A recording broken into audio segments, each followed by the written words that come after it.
Napadaan sa sabungan, may nagsisigawan. Nung aking tingnan, manok na pula, mukhang matapang. Ang pera ni Mrs. na dapat ay ihulog ko sana sa Palawan.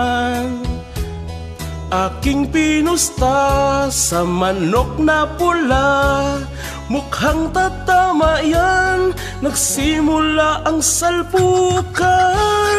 Manok na pula, biglang tinamaan, nagaywang-gaywang. Sa isang iglap lang ako'y kinabahan, hindi nakatayo, patay na puruhan.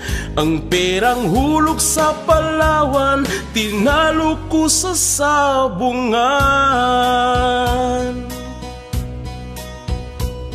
Nung umuwi sa may bahay, ako'y matamlay. Ako'y nagsisi, ubos ang money, darling, I'm sorry.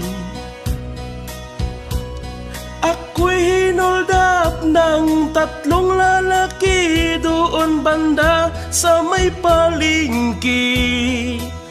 Pero ang misis ko hindi maluko, kinarati ako, basag-basag ang mukha ko.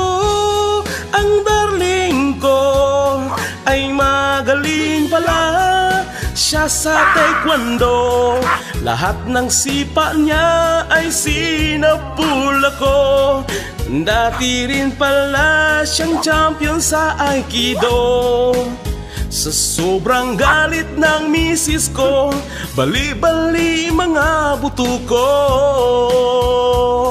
Ang perang dapat sa anak ko ay tinalo ko.